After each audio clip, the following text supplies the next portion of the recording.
Kabanata 3371 hanggang Kabanata 3380. Kabanata 3371. Sa pagitan ng langit at lupa, ang mga makapangyarihang tao mula sa dalawang mundo ay nakita ang matingkad na puting liwanag na namutawi mula sa mga bitek sa 10 sinaunang monumento ng emperador, pati na rin ang kapangyarihan ng puwang na namumutawi mula sa mga ito, at may matinding pagnanasa sa kanilang mga mata. Ang kasakiman ay umaalingaw-ngaw, at ang kasakiman na umaapaw sa mundo ay halos naging isang tunay na puwersa. Sa totoo lang, ang kapangyarihang ito ay napakasarap, matagal na akong hindi nakaramdam nito. Ang isang hindi alam na tao ay walang tigil na sumisipsip ng kapangyarihan ng kasakiman na lumalabas sa mundo. Ito ay ang kasakiman na nagmumula sa mahigit 100,000 tao ng sabay-sabay. Ang kapangyarihang ito ay sinusipsip ng hindi alam na tao, at ang aura sa kanyang katawan ay unti-unting lumalakas. Bukas na ang mga libingan ng 10 sinaunang emperador. Sa sandaling iyon, lumawak pa ang mga bitek sa 10 sinaunang monumento, mga patong ng bato ang nahuhulog, at isang pintuan ng puwang ang lumitaw sa bawat monumento. Nang makita ito, ang lahat ng makapangyarihang tauhan sa mundong ito ay handang kumilos. Purong surong. Ang malakas na hangin ay umuugong, at ang mga tauhan ay parang mga balang na sumasakop sa langit sa sandaling iyon, lumilipad patungo sa 10 pintuan ng puwang na lumitaw. Ang kontinente ng mga Diyos at demonyo, pati na rin ang 9 na dakilang angkan, ay nagsimulang kumilos sa sandaling iyon. At matapos na sumipsip ang selyo ng tunay na Diyos ni Yehan ng kapangyarihan mula sa 10 sinaunang batas ng emperador, ang sagradong selyo sa gitna ng kanyang mga kilay ay naging mas kapansin-pansin at makapangyarihan, at ang mundo sa sandaling iyon ay naging napakaliit sa paningin ni Yehan. Bukod pa rito, sa ilalim ng paghihigpit ng 10 dakilang kapangyarihan, ang koneksyon ng larangan ni Yehan ay napabuti, at isa na lamang hakbang ang layo niya para maabot ang larangan ng Emperador Shenzang. Ngunit sa sandaling iyon, lahat ng mga tauhan sa langit ay lumilipad patungo sa mga libingan ng 10 sinaunang emperador. Kabilang dito ang mga tao mula sa kontinente ng mga Diyos at demonyo pati na rin ang mga dayuhan. Ang mga tauhang iyon ay parang mga balang na sumasakop sa langit, hindi mabilang, kahit na ang mga tao sa panig ni Yehan tulad ng mga mula sa kolehiyo ng Xinwo at kolehiyo ng Budismo ay pumasok din sa mga libingan ng 10 sinaunang emperador. Tinignan ni Yehan ang mundo gamit ang kanyang mga mata. Ang tuktok na kapangyarihan ng isang mataas na antas na banal na hari ay nagbigay sa kanya ng pakiramdam na mas mataas siya kaysa sa anumang kapangyarihan sa mundong ito. Kahit na harapin niya ang mga hari ng 9 na dakilang angkan, wala nang takot sa puso ni Yehan ngayon. Bigla, sa mga anino sa buong langit, isang tauhan ang lumitaw, na naging dahilan ng biglaang pagsiklab ng nakakatakot na intensyon na pumatay mula sa katawan ni Yehan. Li Jiuya. Galit na galit si Yehan, sa wakas ay lumitaw na ang sumpak na taong ito. Sa malawak na karamihan, ang tauhang minsang tiningala ang mundo sa China ay mahinang tumingin kay Yehan, at walang emosyong pumili ng isang pintuan ng puwang at pumasok doon. Nang makita ito, lalong tumindi ang intensyon ni Yehan na pumatay, matagal na dapat siyang mamatay. Batang ito, maraming pagkakataon para pumatay sa kanya. Ngayon ay dapat mong puntahan ang mga pagkakataong naruroon sa mga libingan ng 10 sinaunang emperador. Mabilis na binalaan siya ni Suzaku. Nang marinig ito, napigilan na lamang ni Yehan ang kanyang walang katapusang intensyon na pumatay, at lumipad patungo sa isang pintuan ng puwang na hindi kalayuan. Nakita na ito ni Yehan dati pa. Ang pintuang iyon, sa dating batas ng emperador, ay may inukit na pangalan ng Emperador ng Sumpa, ibig sabihin, kapag pumasok ka sa pintuan ng puwang na ito, maaari kang makakuha ng mana ng Emperador ng Sumpa. Sa paligid na mundo, ang tunog ng pagdaan sa himpapawid ay parang pag-ugong ng kulog, hindi mabilang na mga tauhan mula sa kontinente ng mga Diyos at demonyo, mga 9 na dakilang angkan, ay lahat ay pumasok sa mga libingan ng 10 sinaunang emperador. Pumasok si Yehan sa pintuan ng puwang, at agad na lumitaw sa harap niya ang isang madilim na puwang, parang isang madilim na universo. Sa madilim na puwang na ito, may isang sinaunang palasyo na matatagpuan sa madilim na kawalan, at ikinokonekta sa sinaunang palasyong ito ang isang serye ng mga hakbang na nakabitin sa madilim na puwang, at ang ilalim ng mga hakbang ay parang isang kawalan na walang hanggan. Sa sandaling iyon, maaaring mula sa kontinente ng mga Diyos at demonyo o mga dayuhang lahi, maraming tao ang patungo sa sinaunang palasyo sa madilim na puwang. Ngunit maraming tao ang nahuhulog pagkatapos nilang tahakin ang mga hakbang na nakabitin sa madilim na puwang, nahuhulog sila sa kawalan na walang hanggan sa ibaba, at ang iba pa ay kusang tumatalon pababa at hindi na muling nagpakita. Ano bang klaseng lugar ito? Bakit parang nawala lahat ng aking kakayahan sa paglinang? Ano bang klaseng kapangyarihan ito na nagagawa akong mawala ng kontrol sa aking katawan? Panipi tuldok tuldok tuldok panipi. Sa mga hakbang na patungo sa sinaunang palasyo, sunod-sunod na naririnig ang iba't ibang takot na sigaw, at maraming tao ang nadadama ng iba't ibang epekto. Ang mga kusang tumatalon sa kawalan ay parang nawala ng isip. Anong nangyayari? Nabigla si Yehan. Tumingin siya sa direksyon ng sinaunang palasyo. Sa pinakaharap ng mga hakbang na umaabot sa sinaunang palasyo, nakita ni Yehan ang hindi alam na tao. Ito na naman ang lihim na nilalang na ito. Parang hinahabol din niya ang emperador ng sumpa. Sabi ni Suzaku kay Yehan. Ang lihim na nilalang na ito ay hindi naapektuhan kahit papaano, hindi, ito ay, ang kapangyarihan ng sumpa. Sinubukan ni Yehan na tahakin ang mga hakbang, at ang pag-atake ay talagang kapangyarihan ng sumpa. Hindi nakapagtataka na hindi naapektuhan ang hindi alam na tao. Mabilis na nagsalita si Suzaku, batang ito, habulin mo siya, huwag mong hayaan siyang mauna. Hindi na kailangan pa ang paalala ni Suzaku, tumahak na si Yehan sa mga hakbang at hinabol ang hindi alam na tao na parang isang kidlat. Sa dulo ng mga hakbang ay ang sinaunang palasyo. Kung ang mana ng emperador ng sumpa ay nasa loob ng sinaunang palasyong iyon, tiyak na kukunin ito ng hindi alam na tao. Kabanata 3372. Gayunpaman, habang hinahabol ni Yehan ang hindi alam na tao, ang daang tila napakalapit ay nagbigay sa kanya ng pakiramdam na hindi niya ito maabot kahit kailan. Bagamat napakalapit na siya sa sinaunang palasyo, hindi niya talaga ito maabot, at ang hindi alam na tao ay nananatili pa ring nasa harap niya. Nang maramdaman niya ang sitwasyong ito, walang ibang magagawa si Yehan kundi magpatuloy sa pagbilis. Hindi niya talaga maaaring hayaan na mauna ang hindi alam na tao na pumasok sa sinaunang palasyo. Hindi, ang daang ito, maaari bang ito ang maalamat na sinaunang daang patungo sa mga bituin? Ang pag-aalinlangan na boses ni Suzaku ay narinig sa isip ni Yehan. Nang marinig ito, tanong ni Yehan, ang sinaunang daang patungo sa mga bituin. Matandang tao, anong klaseng daan ito? Sabi ni Suzaku, nakita ko lang ito sa pinakalumang mga tala ng mga tao ng halimaw. Ang sinaunang daang patungo sa mga bituin ay matatagpuan sa pinakaunang unibersong kalangitan. Puno ito ng walang katapusang kapangyarihan ng puwang, na kayang tiklapan ang kalangitan ng walang katapusan, ngunit hindi ito makikita ng mga mata. Ang nakikita mo ngayon ay 100, ngunit maaaring ito ay tiniklap ng hindi mabilang na beses ng kapangyarihan ng puwang, kaya ang daang ito ay hindi naman talaga ang distansyang nakikita mo ng mga mata. Ngunit ang sinaunang daang patungo sa mga bituin ay matatagpuan sa pinakaunang unibersong kalangitan. Paano naman makakonekta ang mga libingan ng 10 sinaunang emperador sa kalangitan ng universo? Maaari bang dahil sa templo ng tadhana at pintuan ng mundo? Nang marinig ang mga salita ni Suzaku, nikipit ng mga mata si Yehan at nagsabi, matandang tao, kung talagang ito ang sinaunang daang patungo sa mga bituin na sinasabi mo, paano tayo makakalabas mula rito? Bagamat ang sinaunang daang patungo sa mga bituin ay tiniklap ng walang katapusan ng kapangyarihan ng puwang, may katapusan naman ito kung patuloy tayong maglalakad. Siyempre, maaaring tumagal ng 1 araw, o 1 taon, o kahit pa. Nag-isip-isip si Suzaku. Lumungkot ang mukha ni Yehan. Ang daang tila kakaunti lang ang haba, mga daang metro lamang, ay napakalayo pala talaga. Sa mga hakbang na patungo sa sinaunang palasyo, nahihirapan si Yehan na habulin ang hindi alam na tao. Tungkol sa sinaunang daang patungo sa mga bituin na sinasabi ni Suzaku, hindi pa ito narinig ni Yehan at hindi pa niya ito nakita. Sa ngayon, maaari na lamang siyang tumakbo ng patuloy, sinusubukang pumasok sa sinaunang palasyo bago pa ang hindi alam na tao. Ang sinaunang daang patungo sa mga bituin ay matatagpuan sa kalangitan ng universo. Ito ay 100 tiniklap ng hindi mabilang na beses. Paano tayo makakadaan dito? Napasubo sa malalim na pag-iisip si Suzaku. Hindi ito isang problema para sa hindi alam na tao.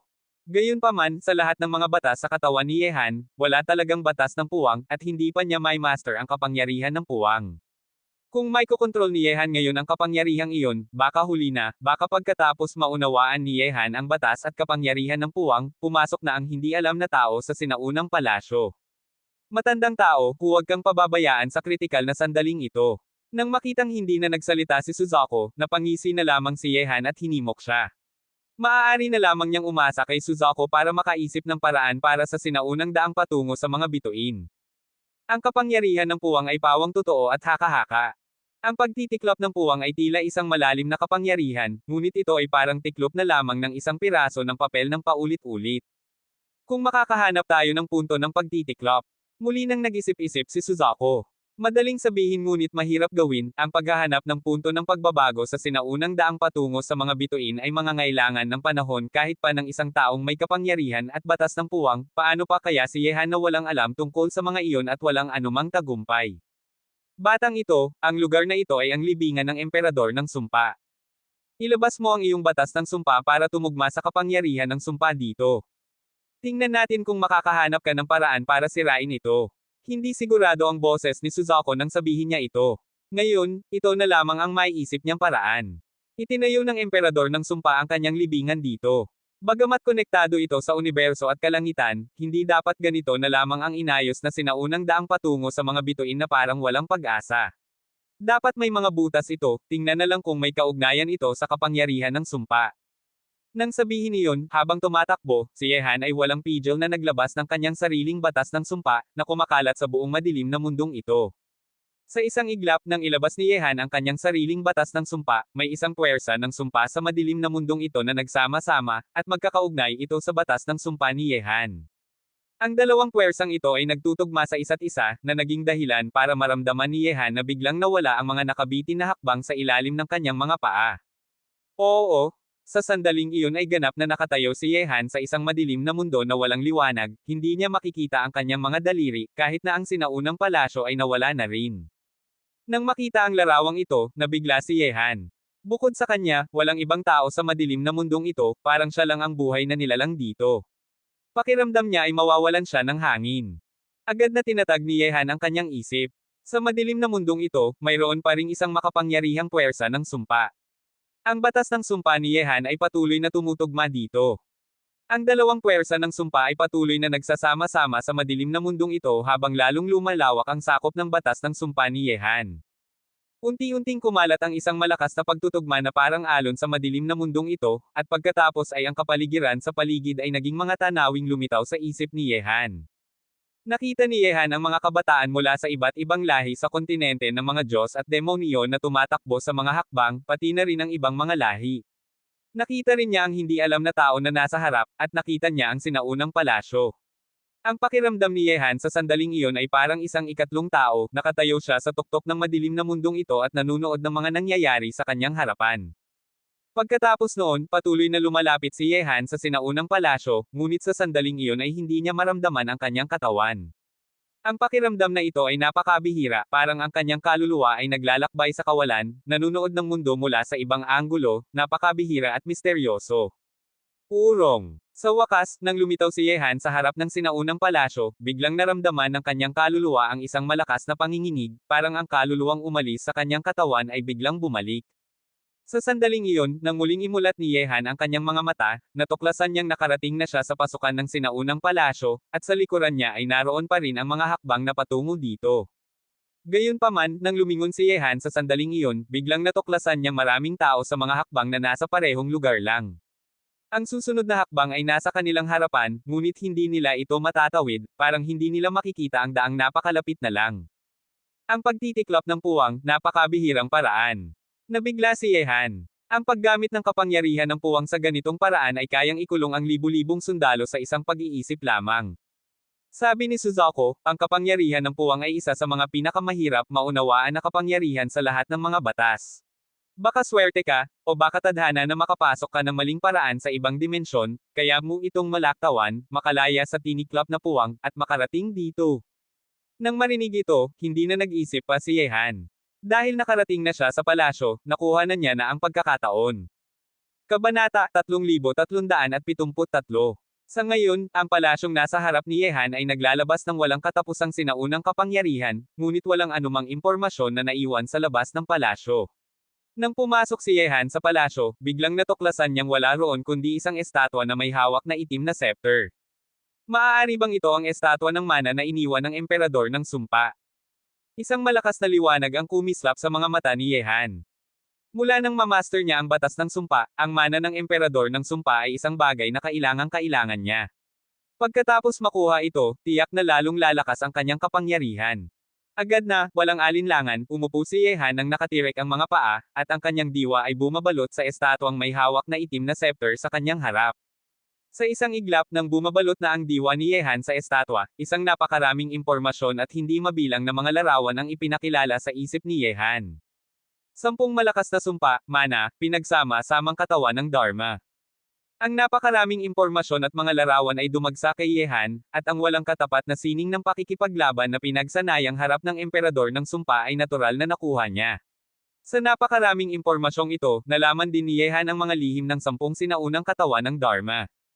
Ang mga makapangyarihang tulad ng emperador ng immortal, emperador ng isip, at emperador ng sumpa ay naging mga nangungunang 10 at iginagalang bilang walang katapat sa ilalim ng mga Diyos, dahil sa 10 katawan ng Dharma na ito, dahil ang mga katawan ng Dharma na ito ay isang kaluluwang lampas sa mga Diyos na ipinasa pababa. Kapag mayroon kang katawan ng Dharma, ang iyong mga tagumpay sa hinaharap ay maaari ring umakyat sa trono ng mga Diyos at makapantay ka sa ibang mga Diyos. Ngunit isang sumpa na bagaman ang 10 tao kabilang na ang emperador ng langit ay may katawan ng Dharma, walang sino man ang naging Diyos. Bukod pa rito, sa mga impormasyong iniwan ng emperador ng sumpa, sa wakas ay nalaman ni Yehan ang pinagmulan ng hindi alam na tao. Noong una, para umakyat sa trono ng Diyos, ang emperador ng sumpa ay tumalikod sa daanan ng lahat ng mga batas, pinutol ang 7 emosyon at 6 na pagnanasa, ngunit nahirapan siyang sirain ang demonyo sa kanyang puso. Sa huli, ang demonyo sa puso ay naging lotes, ninakaw ang katawan ng Dharma, at umaasa sa pagsipsip ng kasakiman mula sa lahat ng nilalang para mabuhay.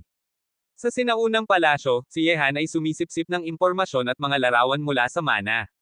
Hindi niya inakala na ang hindi alam na tao ay nabuo mula sa demonyo ng emperador ng sumpa, at ninakaw na nito ang katawan ng Dharma ng sumpa. Unti-unting, matapos kumpleto ng masipsip ni Yehan ang impormasyong dalang ng mana, dahan-dahan niyang iminulat ang kanyang mga mata. Sa sandaling iyon, ang estatwa ng mana sa kanyang harap ay unti-unting nawawala, at pinalitan ito ng isa pang pintuan ng puwang na lumulutang sa harap niya. Sa sandaling iyon, mayroon din namang isang itim na scepter na lumulutang sa harap ni Yehan. Scepter ng sumpa. Tumayo si Yehan at mahigpit na hinawakan ang itim na scepter sa kanyang kamay. Ang scepter ng sumpa ay naglalaman din ng impormasyon tungkol dito mula sa mana ng emperador ng sumpa. Ang scepter ng sumpa na ito ay isang matataas na sandata na kayang maglabas ng walang katapusang batas ng sumpa. Basta't hawakan ng mga karaniwang tao ang scepter ng sumpa na ito, sila ay masusumpahan at magiging kasama ng kanilang buhay ang kamalasan. Hindi ko inakala na ang hindi alam na tao ay may ganitong kaugnayan sa emperador ng sumpa. Siya ay nabuo mula sa mga demonyo. Hindi nakapagtataka na kayang kontrolin niya ang kapangyarihan ng sumpa, at umaasa siya sa pagsipsip ng kasakiman ng iba para mabuhay. Ang ganitong kasakiman ay ang mga demonyo, ngunit hindi maliit ang kanyang layunin. Ang layunin ng lihim na taong ito sa pagpasok sa libingan ng 10 sinaunang emperador ngayong pagkakataong ito ay tiyak na hindi simple. Isang malakas na liwanag ang kumislap sa mga mata ni Yehan. Ano man ang layunin ng hindi alam na tao, ang katawan ng Dharma ng sumpa ay nasa kanya ngayon, kailangang bawiin ito ni Yehan. Kapag nakuha na ni Yehan ang katawan ng Dharma ng sumpa, hindi na mahirap para sa kanya na lampasan ang emperador ng sumpa. Agad na, hindi na tumigil si Yehan. Iniligpit niya ang scepter ng sumpa at diretsyong pumasok sa pintuan ng puwang sa kanyang harap. Ayon sa impormasyong iniwan ng emperador ng sumpa, pagkatapos dumaan sa pintuan ng puwang na ito, makakarating siya sa 10 sinaunang katawan ng Dharma. Urong. Isang malakas na pakiramdam ng kawalan ng bigat ang tumama sa kanyang buong katawan. Nang dumaan si Yehan sa pintuan ng puwang, agad siyang lumitaw sa isang malawak na kalangitan ng universo. Sa ilalim ng kanyang mga paa ay isang napakalaking sinaunang platapormang bato na lumulutang sa kalangitan ng universo, parang isang sulok ng isang sirang kontinente sa kalangitan ng universo. Sa sandaling iyon, sa sinaunang platapormang bato na lumulutang sa kalangitan ng universo, may 9 na mga buto na kulay ginto at tuyo na. Bawat isa ay napapalibutan ng ginintoang liwanag, at mga hibla ng sinaunang at misteryosong kapangyarihan ang kumakalat mula sa mga butong ito, parang mga butong na iwan pagkatapos ng pag-alis ng Buddha. Sinaunang katawan ng Dharma. Nang makita ito, kumislap ang mga mata ni Yehan. Ang 9 na katawan ng Dharma ay maayos na nakaupo nang nakatirik ang mga paa sa sinaunang platapormang bato. Bawat sinaunang katawan ng Dharma ay may iba't ibang kapangyarihang umaapaw, at isa lamang ang nasa hindi angkop na posisyon, dahil ang sinaunang katawan ng Dharma na dapat na nakaimbak sa lugar na iyon ay nawala na. Agad na, lumapit si Yehan diretso sa isang sinaunang katawan ng Dharma, ngunit nang siya ay malapit ng gawing sarili ang katawan ng Dharma na ito, biglang sumiklab ang isang nakakatakot na gininto ang liwanag na agad na nagpabalik sa kanya, walang paraan para pigilan ito. Ubos. Isang bibig ng dugo ang lumabas mula sa bibig ni Yehan, at tumingin siya sa sinaunang katawan ng Dharma na unti-unting kumukupas ang gininto ang liwanag na may takot na ekspresyon sa kanyang mukha. Anong nangyari? Pinunasan ni Yehan ang dugo sa sulok ng kanyang bibig at patuloy na lumapit sa isa pang sinaunang katawan ng Dharma. Gayunpaman, pareho pa rin ang nangyari, tinabig siya ulit. Ang gininto ang liwanag na lumalabas mula sa sinaunang katawan ng Dharma ay napakalakas. Alam naman nating nasa tuktok na ng mataas na antas na banal na hari si Yehan sa ngayon, at isang hakbang na lamang ang layo niya para maabot ang larangan ng emperador ng banal na tago. Napakalakas na ng kanyang lakas sa labanan ngayon na hindi niya may pakahulugan pa, ngunit hindi pa rin niya maapakan ang sinaunang katawan ng Dharma. Pagkatapos noon, ang ikatlo, ika-4, ika-5, hanggang sa ika-9 na sinaunang katawan ng Dharma, nabigo si Yehan. Ang 9 na katawan ng Dharma na ito ay lahat ay lumalaban sa kanya at hindi siya pinapayagang lumapit. Parang ang 9 na sinaunang katawan ng Dharma na ito ay may sariling mga may-ari na. Sabi ni Suzaku, ang mga libingan ng 10 sinaunang emperador at ang 10 sinaunang katawan ng Dharma ay may iba't ibang mga may-ari. Tanging ang mga nakatanggap ng mana mula sa libingan ng sinaunang emperador ang makakakuha ng sinaunang katawan ng Dharma. Bagamat ikaw ay nakatanggap ng mana ng emperador ng sumpa, ang 9 na sinaunang katawan ng Dharma dito ay may iba't ibang kapangyarihan at walang kapangyarihan ng sumpa. Nang marinig ito, malalim na huminga si Yehan at nagsabi, kung ganito man, ang bawat taong nakatanggap ng mana sa mga libingan ng 10 sinaunang emperador ay maaari lamang kumuha ng kaukulang sinaunang katawan ng Dharma. Sa ngayon, 9 lang ang katawan ng Dharma na narito. Parang totoo nga na ninakaw ng hindi alam na tao ang katawan ng Dharma ng sumpa. Kung gusto kong makuha ito, kailangan ko itong bawiin mula sa lihim na taong iyon. Kabanata 3374. Dapat talagang ganyan. Ang bawat isa sa 10 sinaunang katawan ng Dharma ay dapat na may sariling mga may-ari. Sumang-ayon si Suzaku. Agad na, tumingin si Yehan patungo sa madilim na kalangitan ng universo na lampas sa sinaunang platapormang bato. Ang kalangitan ng unibersong ito ay kakaunti lamang ang liwanag, at ang buong kalangitan ay puno ng nakakatakot na pakiramdam ng pag-iisa at tahimik na labis, parang siya na lang ang natitira sa malawak na kalangitan ng universo. Kung isang karaniwang tao ito, tiyak na mahihirapan silang manatili dito ng ilang araw lamang. Bigla, napatingin si Yehan sa isang bahagi ng kalangitan ng universo sa kanyang harap, dahil sa ilalim ng kalangitang iyon ay may mahinang liwanag ng swerte na namumutawi. Ang dalawang singsing ng buhay ay kumikibo. Liwanag ng swerte, ito ay ang banal na liwanag ng tadhana. Nakita na ni Yehan ang ganitong uri ng banal na liwanag sa ilang mga larawan mula sa mana ng emperador ng sumpa. Ito ay ang misteryosong kapangyarihan na kayang kontrolin lamang ng Diyos ng tadhana noong unang panahon. Sa ilalim ng pagkakabigong ng banal na liwanag ng tadhana na ito, ang tadhana ng lahat ng bagay sa mundo ay mababago.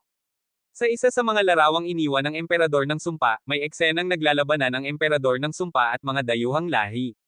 Ang lahat ng mga dayuhang lahing natabunan ng banal na liwanag ng tadhana ay mula sa mga makapangyarihang taong tumatawid sa universo para salakayin ang kontinente ng mga Diyos at demonyo ay naging mga karaniwang tao na lamang, ang kanilang tadhana ay biglang bumalik sa simula ng kanilang paglinang.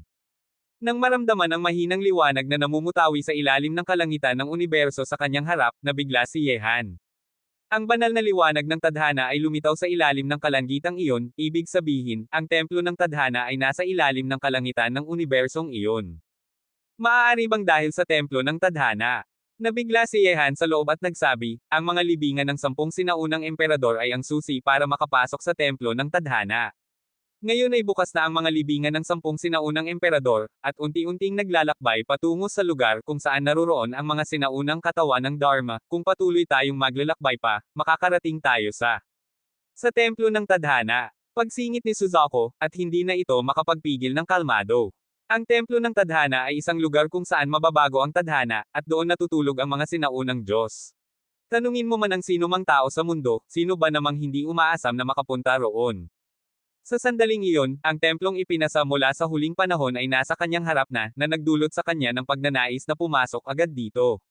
Siyempre, kung bubuksan ang templo, muling mabubuksan din ang pintuan ng mundo na isinara ng mga Diyos. Urong. Bigla, sa mismong sandaling iyon, sa sinaunang platapormang bato na lumulutang sa kalangitan ng universo, lumitaw din ang pangalawang tao. Lumingon si Yehan at nakita ang makisig na unang emperador na nakasuot ng puting damit na parang nyebe na lumitaw sa kanyang likuran. Yehan. Nang makita si Yehan na nakapasok na dito ng mag-isa, kumislap ang mga mata ng unang emperador. Matapos makapasa sa unang pagsubok, pumasok sa palasyo para makuha ang mana, at makarating dito, akala niya ay siya na ang pinakamabilis. Akala niya ay walang makakapunta sa kanya, kahit pa ang mga dayuhang lahing pumasok sa mga libingan ng 10 sinaunang emperador. Ngunit ang pagdating ni Yehan sa kanyang harap ay nagpabatid sa unang emperador na bagamat mabilis nga siya, pangalawa lamang siya, si Yehan ang unang taong nakapasok dito. Mabilis ka nga, mahinang sagot ni Yehan. Alam naman niyang ang dalawang batas ng kapangyarihan na kinokontrol ng unang emperador ay kinabibilangan ng batas ng puwang. Nakita na niya ito sa maraming labanan nila sa isa't isa. Ang pagkakataong makarating dito ng napakabilis ay hindi mawawala sa kanyang kontrol sa batas ng puwang. Malalim na huminga ang unang emperador at nagsabi, noong una, akala ko na walang makakapunta sa akin, hindi kahit ang hari ng siyam na dakilang angkan o ikaw, Yehan. Ngunit hindi ko inakala na malalampasan mo ako. Matapos sabihin iyon, tumingin din ang unang emperador sa siyam na sinaunang katawan ng Dharma, na naging dahilan ng kakaibang ekspresyon sa kanyang mga mata. Mapangasar na tumawa si Yehan, bagamat ikaw ay may pangalang unang, hindi ibig sabihin nito na ikaw ay una. Nang marinig ito, tinignan ng unang emperador si Yehan sandali bago muling tumingin ng maingat sa siyam na sinaunang katawan ng Dharma. Ngunit ang presensya ni Yehan dito ay nagdulot ng bahagyang pag-aalala sa kanya. Nang makita ito, ngumiti si Yehan at nagsabi, gawin mo ang dapat mong gawin, huwag mong ipag-isipan na masama ako. Gusto kong patayin ka, unang emperador, ngunit hindi ko gagawin iyon habang ikaw ay kumukuha ng katawan ng Dharma. Salamat. Tungkol sa mga salita ni Yehan, walang pag-aalinlangan ang unang emperador. Sa kanilang katayuan ngayon, ang mga salitang kanilang sinasabi ay hindi na mababaliwala.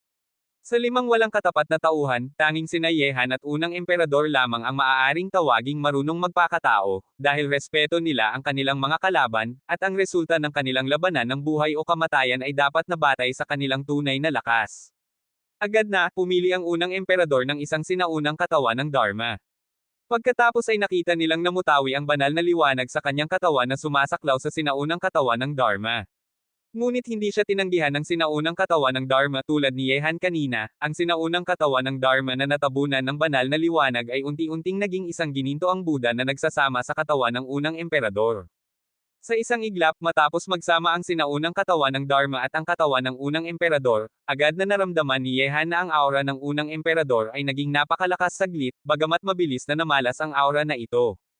Ang presensya ng mga Diyos. Nikipit ng mga mata si Yehan. Ang ganitong uri ng presensya ay naramdaman niya noong siya ay pinipilit ng kalooban ng tunay na Diyos, at naramdaman din niya ito sa katawan ng propeta. Sa impormasyong iniwan ng mana ng emperador ng sumpa, ang 10 sinaunang katawan ng Dharma ay maaaring umakyat sa posisyon ng Diyos sa hinaharap. Noong una ay medyo nag-aalinlangan pa si Yehan, ngunit ang pagdaan ng banal na espiritu ay nagpabatid sa kanya na ang unang emperador na nagtataglay ngayon ng sinaunang katawan ng Dharma ay maaaring umakyat sa trono ng Diyos at maging isang tunay na Diyos sa hinaharap. Siyempre, kahit na mayroong sinaunang katawan ng Dharma, napakahirap pa ring umakyat sa posisyon ng Diyos at maging isang tunay na Diyos. Pagkatapos ng lahat, ang 10 sinaunang may-ari ng mga katawan ng Dharma ay walang sinumang naging Diyos. Matapos makakuha ng isang sinaunang katawan ng Dharma, ang aura ng unang emperador ay may bahagyang palatandaan ng pagsalakay sa susunod na antas. Kung magagawa niya itong magawa, maaaring makapasok ang unang emperador sa unang larangan ng emperador ng Diyos, ang larangan ng mahiwagang emperador ng Diyos. Kabanata 3375. Ang larangan ng Xuanzhenhuang ay katumbas ng unang larangan ng mga emperador na banal ng tao, ang Emperador Shenzang. Gayunpaman, ang kapangyarihang lampas sa larangan ng emperador banal ay hindi pinapayagan sa lungsod ng tadhana. Kahit na ang unang emperador ay umabot na sa kapangyarihang kailangan para tumawid sa larangan ng Xuanzhenhuang, hindi pa siya makakapasok ngayon maliban na lamang kung aalis siya sa lungsod ng tadhana. Pagbati. Nang makitang muling tumayo ang unang emperador, nagsalita si Yehan ng may walang emosyong tono. Hindi sumagot ang unang emperador. May 8 pang sinaunang katawan ng Dharma sa lugar na ito, at natural na naaakit siya sa mga ito. Agad na, nakita nilang lumalapit ang unang emperador sa isa pang sinaunang katawan ng Dharma, ngunit sa pagkakataong ito ay naranasan niya rin ang nangyari kay Yehan, diretsyong itinapon siya ng sinaunang katawan ng Dharma at napinsala ng husto. Mapangasar na tumawa si Yehan, bagamat masisiyahan akong manood ng magandang palabas, ipinapayo ko sa iyo na huwag kang masyadong makasarili. Nang marinig ito, bahagyang naging pangit ang mukha ng unang emperador. Noong una ay nagtataka siya kung bakit hindi kinuha ni Yehan ang mga sinaunang katawan ng Dharma, ngunit ngayon ay alam na niya ang sagot matapos niyang subukan ito mismo. Hindi naman dahil ayaw ni Yehan, kundi dahil wala siyang kakayahang gawin ito. Mukhang naranasan mo na rin ito dati. Lumapit ang unang emperador sa tabi ni Yehan at patuloy na nagsalita, ang 10 sinaunang katawan ng Dharma ay dapat na tumutugma sa 10 sinaunang libingan ng emperador. Tanging ang taong nakatanggap ng mana mula sa kaukulang libingan ng emperador ang makakakuha ng kaukulang katawan ng Dharma. Hindi ka naman bobo. Wala sa mood si Yehan na makipag-usap sa unang emperador. Kung hindi dahil kailangan nila ang unang emperador para pigilan ang mga hari ng siyam na dakilang angkan, hindi na niya ito ipapaalam pa. Patuloy na nagsalita ang unang emperador, ikaw ang unang taong nakapasok dito. Mayroon ka bang mga bagong natuklasan tungkol sa templo ng tadhana? Bakit, nakakuha ka pa lang ng sinaunang katawan ng Dharma ay hinahanap mo na agad ang mga bagay sa templo? Tumawa si Yehan, ngunit hindi na niya kailangang itago ito sa unang emperador, lahat ng makakapapasok dito ay malalaman din naman ito, kung tama ang hula ko, ang templo ng tadhana ay nasa ilalim ng kalangitan ng universo sa harap natin. Nang marinig ito, kumislap ang isang matingkad na liwanag sa mga mata ng unang emperador. Tiningnan niya si Yehan at nagsabi, ikaw ay may simbolo ng tunay na Diyos, at ang kakayahang buksan ang mga libingan ng 10 sinaunang emperador ay nangangahulugan din na maaari mong buksan ang templo ng tadhana. Sa ngayon, tayo lang dalawa ang narito. Kung bubuksan na natin ang templo ng tadhana ngayon, hindi ba mas malaki ang pagkakataong makuha natin ang mga bagay doon? Hindi ako nagmamadali, bakit ka nagmamadali? Tumingin si Yehan ng walang emosyon sa unang emperador, na parang isang tabo ng malamig na tubig ang ibinuho sa mga apoy sa mga mata nito. Sa sandaling iyon, habang nag-uusap sina Yehan at unang emperador, lumitaw na ang ikatlong tao sa sinaunang platapormang bato. Pagkatapos noon, nang magtitinginan sina Yehan at unang emperador, may isang malamig na intensyon na pumatay ang kumislap sa kanilang mga mata.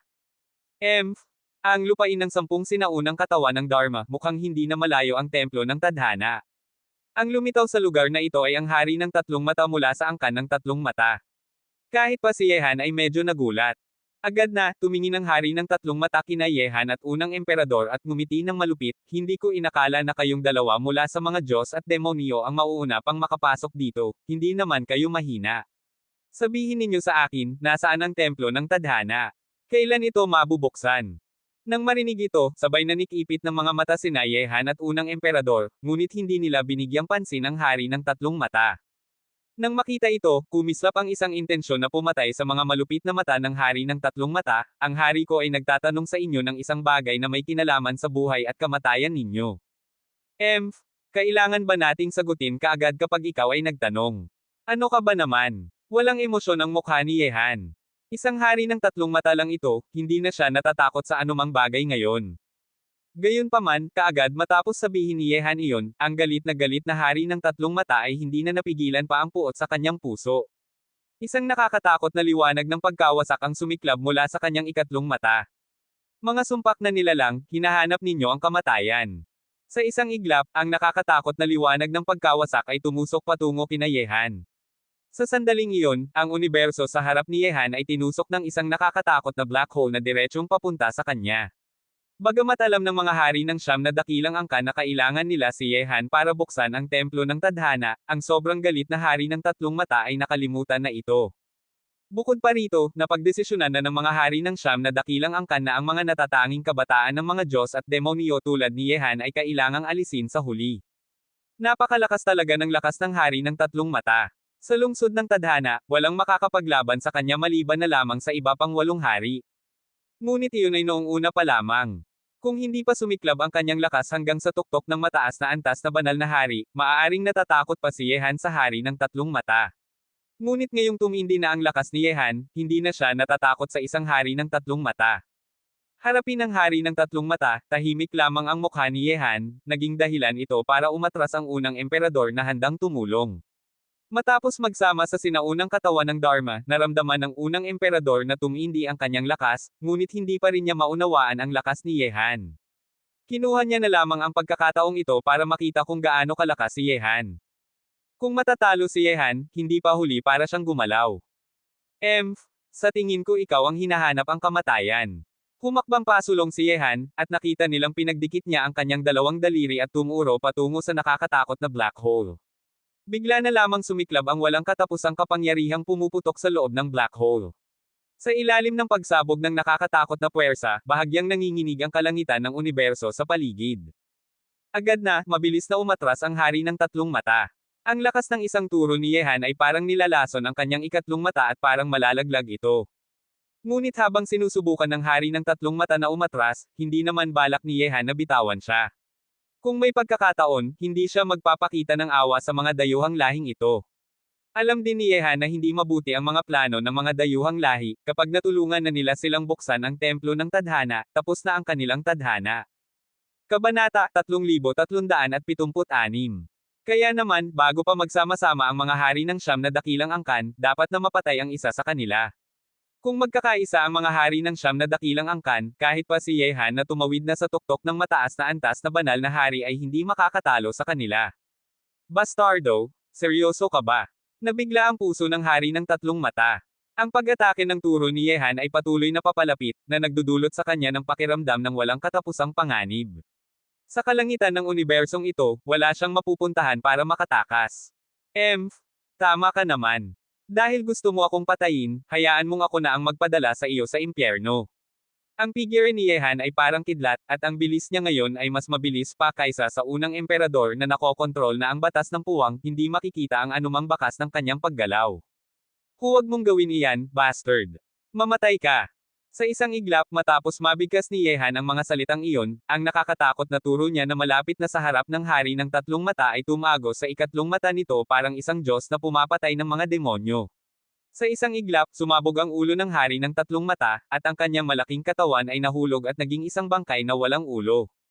Mula sa simula hanggang sa wakas ng eksenang ito, hindi pa umabot sa 10 segundo, ang hari ng tatlong mata ng angkan ng tatlong mata, isa sa siyam na dakilang angkan, ay pinatay ni Yehan ng walang kahirap-hirap.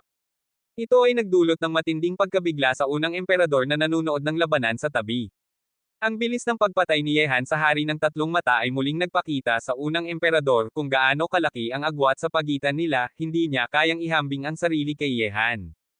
Alam ng unang emperador na para sa isang makapangyarihang tulad ng hari ng tatlong mata, kahit na siya ay maaari lamang labanan ito ngayon at wala siyang pagkakataong patayin ito. Ngunit ang hari ng tatlong mata na hindi niya kayang patayin ay madaling pinatay ni Yehan. Tumingin si Yehan sa bangkay ng hari ng tatlong mata na naging bangkay na walang ulo, walang kalungkutan o kasiyahan sa kanyang mukha. Ang pagpapabuti ng kanyang lakas ay natural na nagpapataas ng kanyang paningin. Ang isang makapangyarihang tulad ng hari ng tatlong mata ay hindi na niya binibigyang pansin.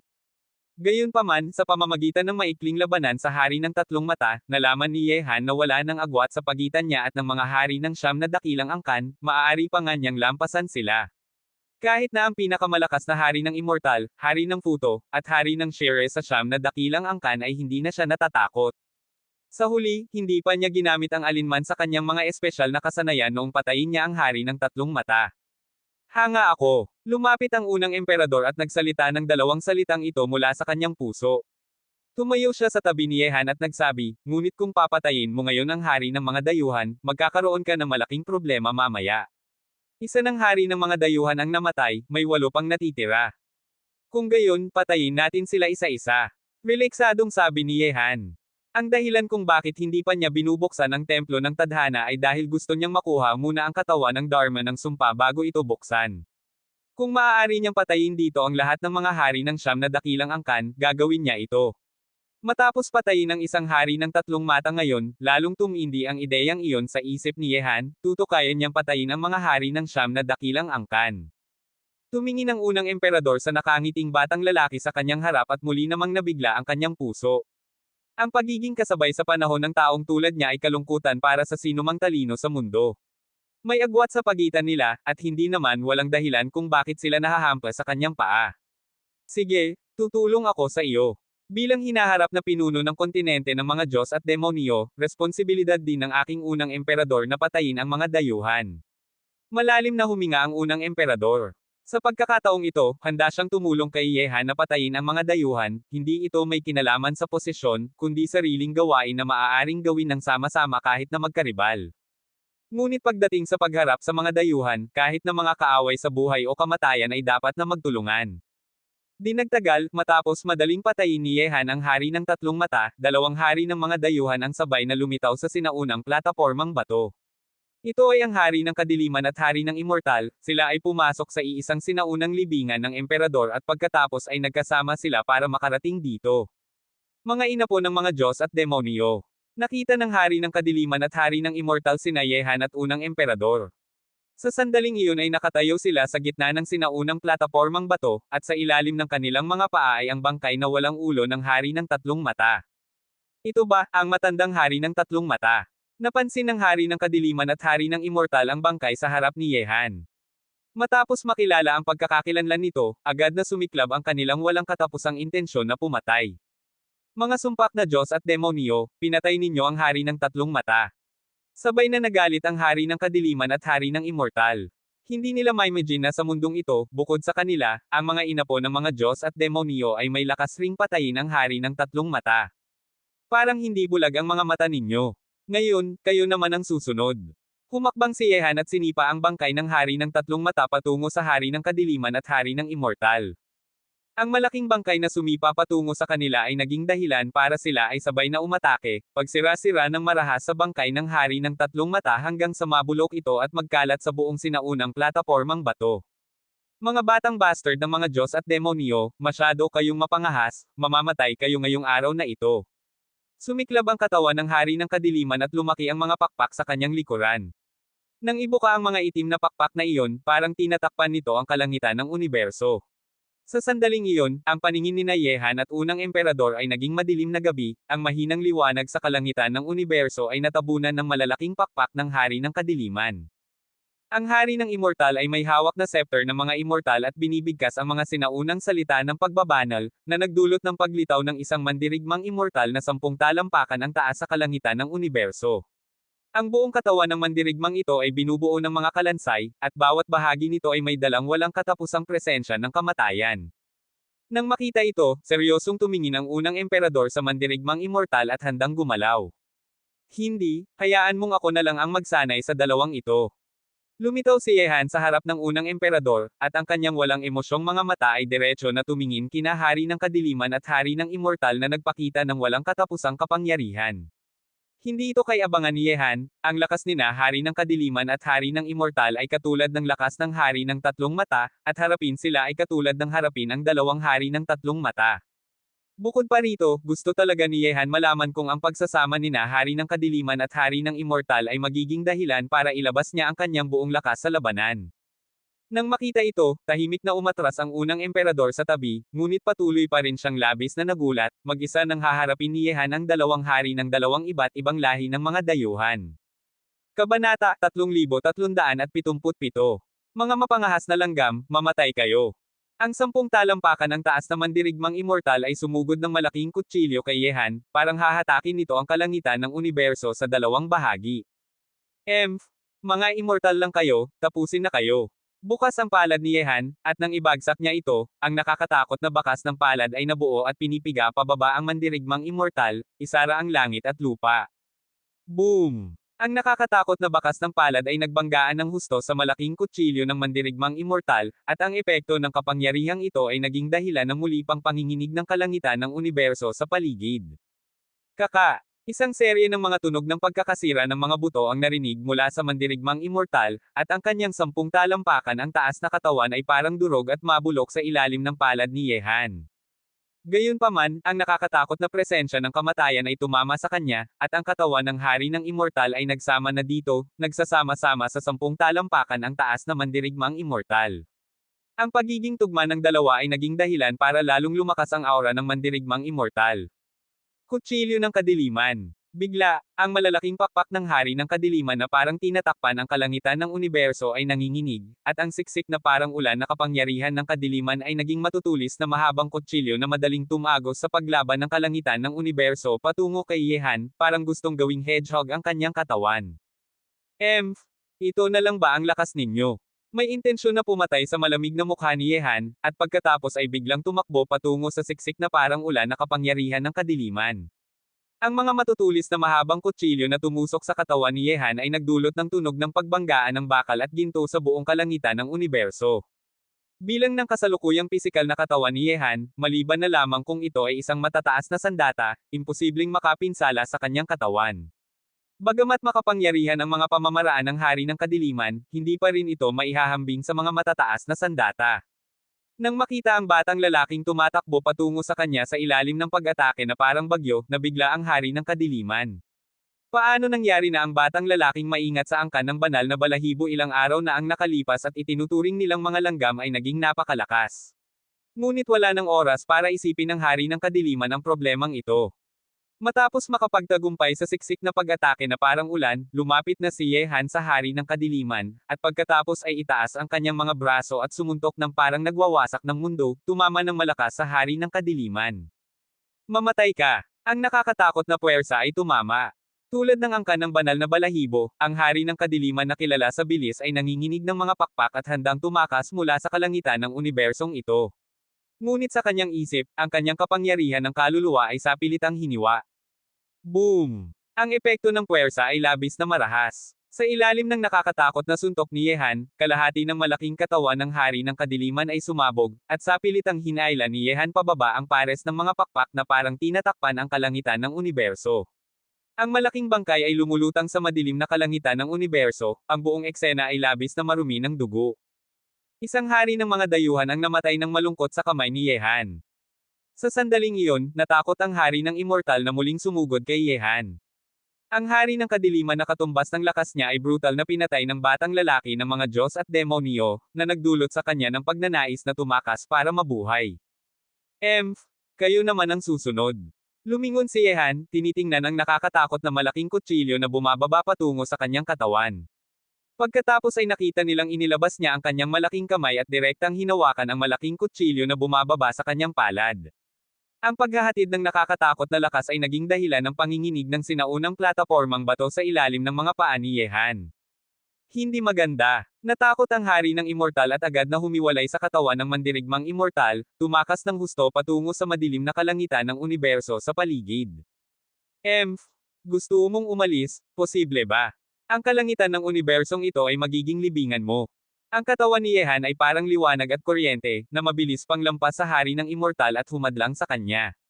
Pagkatapos ay lumitaw ang espada ng mga pagsubok sa kanang kamay ni Yehan at hinampas niya ito patungo sa Hari ng Immortal. Sugat! Ang walang awa na liwanag ng espada ay tumawid sa kalangitan ng universo, parang pumapatay mula sa kabilang panig ng kalangitan ng universo. Ang Hari ng Immortal na napilitang umiwas ay agad na tinusok ng nakakatakot na liwanag ng espada.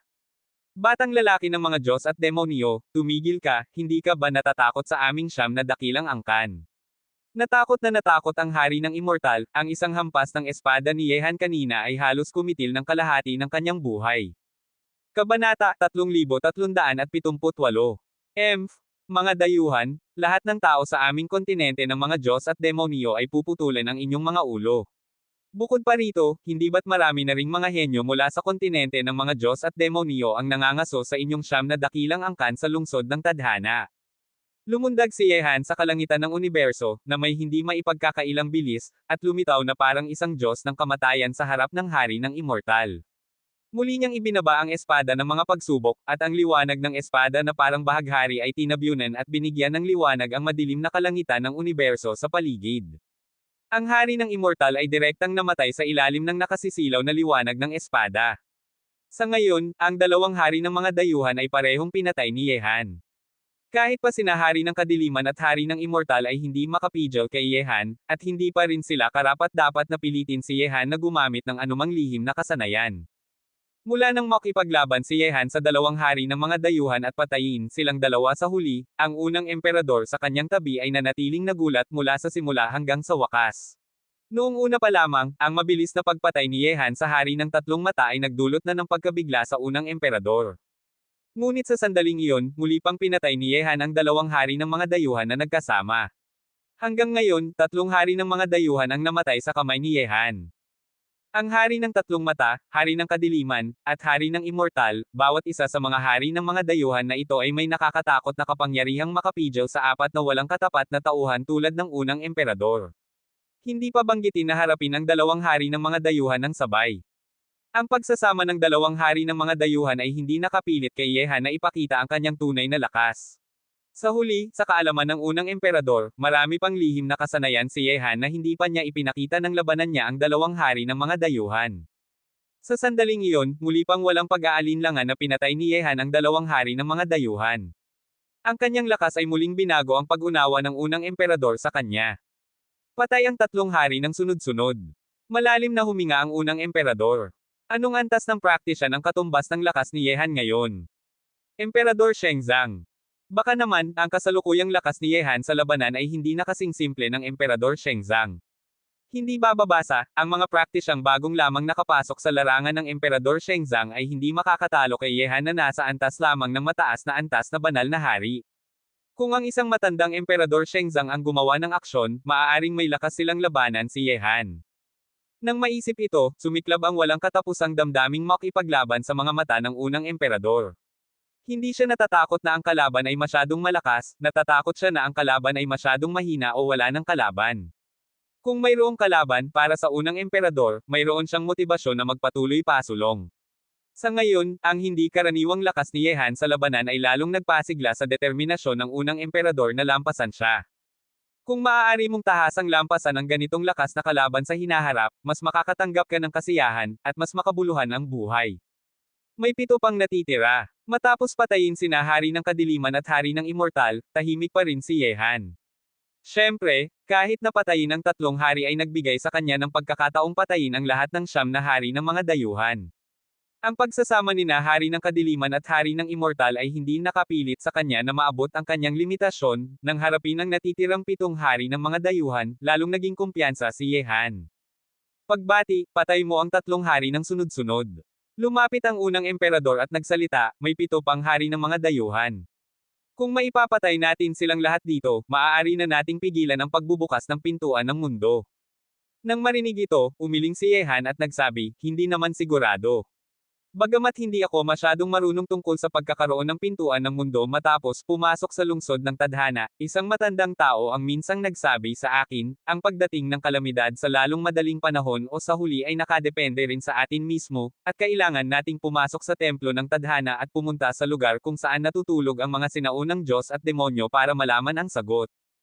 Hindi nakalimutan ni Yehan ang mga sinabi ng sinaunang emperador na si Bai Chongtian nang pumasok sila sa lupain ng pagpigil sa mga masasamang espiritu at pagbibigay ng titulong Diyos kasama ang batang babae na Budista na si Chanka.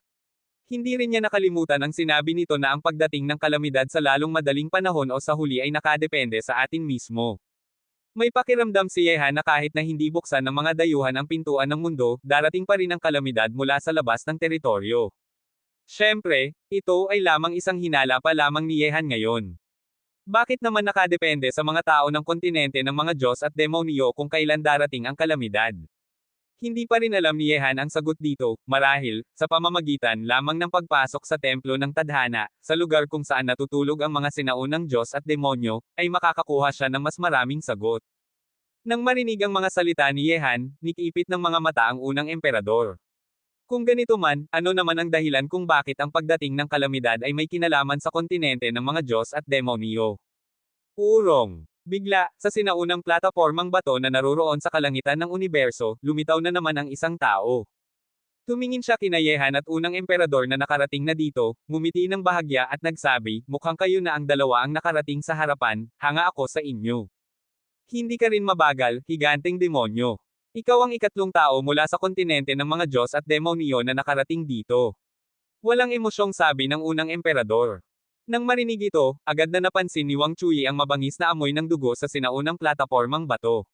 Bagamat ang ilan sa mga bangkay ng 3 hari ng mga dayuhan ay nasira ng marahas na pag-atake at ang ilan ay nalunod na sa kalangitan ng universo, naroon pa rin ang mga bakas ng labanan dito. Nikipit ng mga mata si Wang Chui, hindi napigil ang kumuha ng kamao at nagsabi, mukhang may ilang malas na nilalang ang namatay dito bago pa ako dumating. Kung tama ang hula ko, mga dayuhan ito, at mga makapangyarihang tulad ng mga hari ng mga dayuhan. Katulad ni Wang Chui na mausisa, kayang niyang suriin ng lubos ang mga nangyari dito sa isang sulyap lamang. Ngunit dahil lamang sa nahulaan niya ito, hindi niya napigilan na manginig ang kanyang puso sa ilalim ng kanyang tila tahimik na mukha, at hindi niya napigilan na tumingin kina Yehan at unang emperador. Wala akong ganitong kakayahan, siya ang gumawa nito. Walang emosyong sabi ng unang emperador. Ang pagpatay sa hari ng mga dayuhan ay hindi pa niya kayang gawin. Nang marinig ang mga salita ng unang emperador, may kakaibang ekspresyon ang dumaan sa mga maitim na mata ni Wang Chui. Ang taong ito ay mas hindi karaniwan kaysa dati. Pagkatapos noon, kumuha rin ng isang sinaunang katawan ng Dharma ang unang emperador. Ngunit hindi alam ni Yehan kung alin sa dalawa sa 10 pinakamakapangyarihang tao ang mana na nakuha ng unang emperador at Wang Chui, tanging sila lamang ang nakakaalam nito. Siyempre, hindi rin alam ng unang emperador at Wang Chui kung alin sa 10 pinakamakapangyarihang tao ang mana na nakuha ni Yehan. Ngunit sa pagdaan ng panahon, hindi pa umabot sa 10 minuto mula nang lumitaw si Wang Chui ay dumating na rin si Kang Tianzan. Kabanata 3379. Nang makita ang babaeng nagbabalat kayo bilang lalaki na magandang babae na lumitaw dito, tumingin ang tatlong lalaki sa sinaunang platapormang bato at tumingin sa kanyang perpektong figure. Hehe, mukhang napahuli ako ng husto. Nikipit ng mga mata si Kang Tianzan at lumapit na may ngiti. Ang natitirang 7 sinaunang katawan ng Dharma na hindi kalayuan ay huminto sa kanya at ngumiti, ngunit mukhang may pagkakataon pa rin ako para sa mana ng langit. Nagsabi si Yehan, kung hindi pa ang mga sinaunang katawan ng Dharma ay may tiyak na mga may-ari, baka napakaliit ng pagkakataong mapunta sa iyo ang mga ito, Kang Tianzan. Nang marinig ang mga salita ni Yehan, kumislap ang pagkabigla sa magagandang mata ni Kang Tianzan. Hindi nakapagtatakang buo pa rin ang mga sinaunang katawan ng Dharma dito, ang bawat isa ay may tiyak na may-ari. Gayunpaman, kaagad matapos sabihin ni Yehan iyon, biglang may mahinang pag-ilaw sa sinaunang platapormang bato sa likuran ni Kang Tianzan. Pagkatapos noon, sa likuran ni Kang Tianzan, lumitaw na naman ang isang tao dito. Ngunit sa sandaling makita ni Yehan at iba pa ang taong lumitaw, iba't ibang pagbabago ang nangyari sa kanilang mga mata. Sa sandaling iyon, ang taong lumitaw ay nagdulot ng malakas na intensyon na pumatay sa malamig na mukha ni Yehan. At ang taong ito ay ang hindi alam na tao. Gumastos siya ng maraming lakas para makarating dito papunta sa palasyo. Sinaunang katawan ng Dharma. Sa paglitaw ng hindi alam na tao, hindi niya pinansin sina Yehan at iba pa at lubos na naakit sa sinaunang katawan ng Dharma, at may malakas na aura ng kasakiman na sumiklab mula sa kanya. Bakit? Gusto mo ba ito? Kumislap ang isang malamig na liwanag sa mga mata ni Kang Tianzan habang tinitingnan ang hindi alam na tao. Nang marinig ito, tumingin ang hindi alam na tao kina Yehan at iba pa. Hey, ang sinaunang katawan ng Dharma ay ang pinakamalakas na ginintoang katawan na iniwan ng Panginoon ng langit at lupa, at maaari itong humantong sa daanan patungo sa pagiging Diyos. Sino ba naman sa mundong ito ang hindi ito gugustuhin? Nang marinig ang mga salita ng hindi alam na tao, mapang-asar na tumawa si Yehan at nagsabi, maaaring isipin ito ng sinumang tao, ngunit hindi ka pwede, dahil ngayong araw na ito, tiyak kang mamamatay. Dahil ngayong araw na ito, tiyak kang mamamatay. Matapos sabihin iyon, lumakad na si Yehan patungo sa hindi alam na tao. Ninakaw ng kabilang panig ang katawan ng Dharma ng sumpa, kung gusto ni Yehan itong makuha, kailangan niyang patayin ang hindi alam na tao. Bukod pa rito, matagal nang nais ni Yehan na alisin ang hindi alam na tao. Sa kalangitan ng universo, sa sinaunang platapormang bato, ang unang emperador, Wang Chui, at Kang Tianzan ay unti-unting umatras. Alam nilang ang mangyayari ay pribadong gawain ni Yehan, at sa lakas ni Yehan, hindi siya mahihirapang patayin ang hindi alam na tao. Gusto mo akong patayin? Napakalakas ng malamig na aura ng hindi alam na tao habang titig na titig siya kay Yehan na lumalakad patungo sa kanya. Mapang-asar na tumawa si Yehan, tama ka, ang pagpatay sa iyo ay dapat nang gawin. Masamang nagsalita ang hindi alam na tao, bagamat inamin kung may kakayahan kang patayin ako, ngunit kung patayin mo ako, mawawalan ka ng isang kaalyado para harapin ang mga dayuhan. Bukod pa rito, maaari mo bang buksan ang templo ng tadhana nang walang aking pagtuturo? Hehe, baka mabaigo ka? Mahal na tao?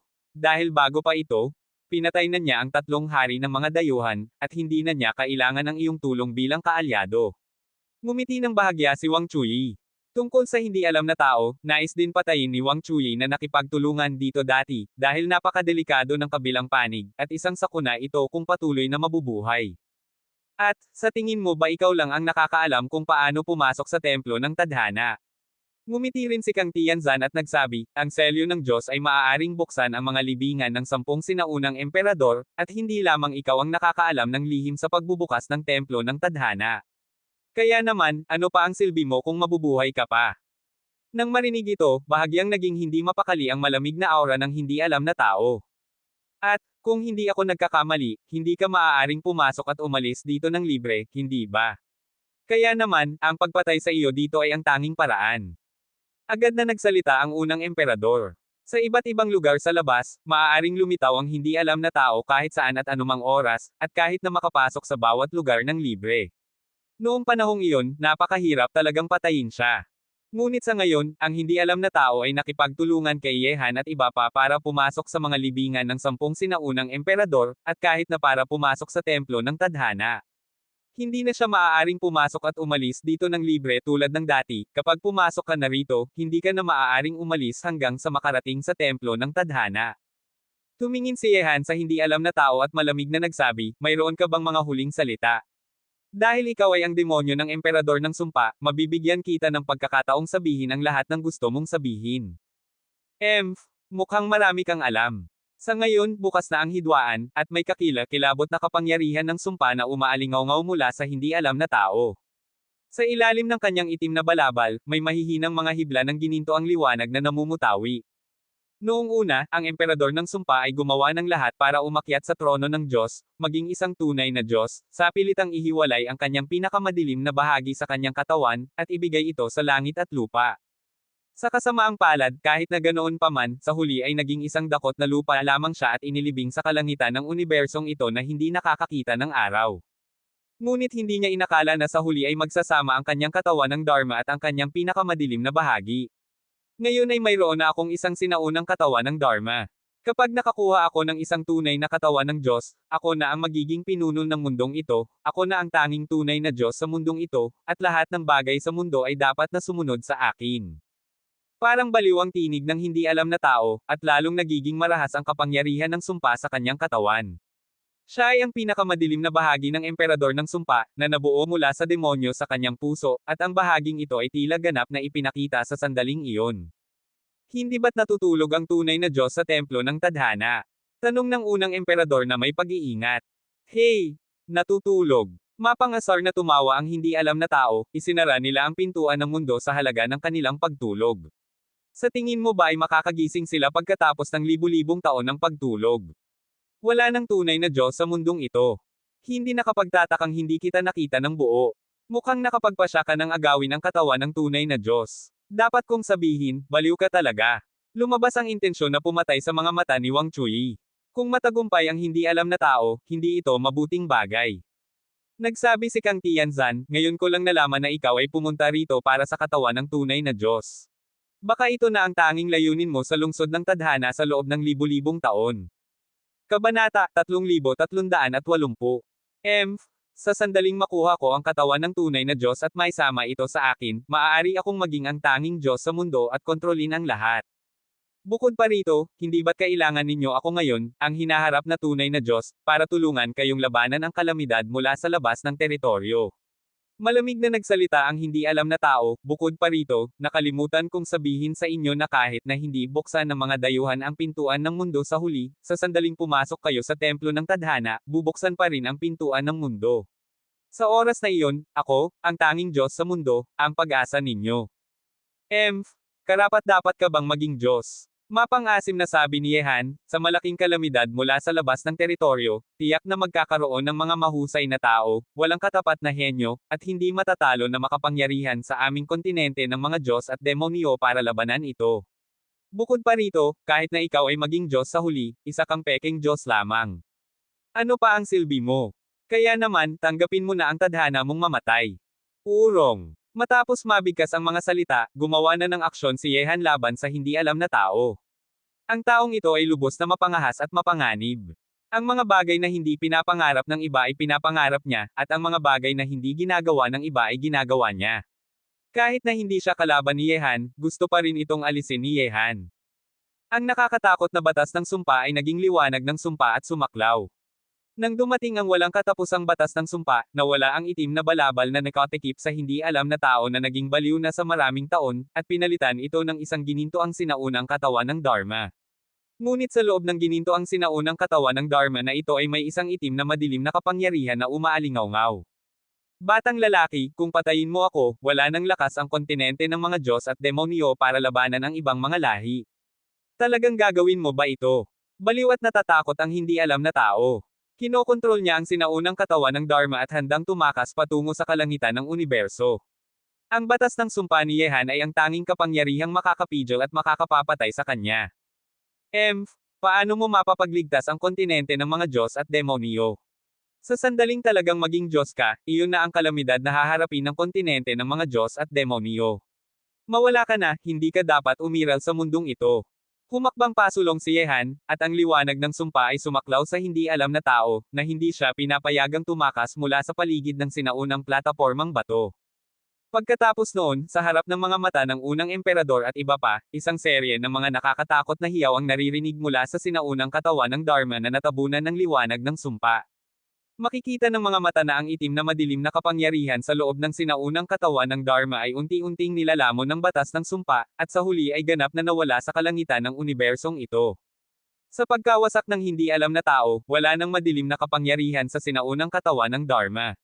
Mayroon itong isang banal at sinaunang presensya na tumutugon sa ilang iba pang sinaunang katawan ng Dharma sa sinaunang platapormang bato. Sinaunang katawan ng Dharma. Tumingin si Yehan sa gininto ang katawan ng Dharma sa kanyang harap, at kumislap ang isang maliwanag na liwanag sa kanyang mga mata. Nawasak na ang hindi alam na tao, ngayon ay dapat nang mapunta sa kanya ang sinaunang katawan ng Dharma na ito.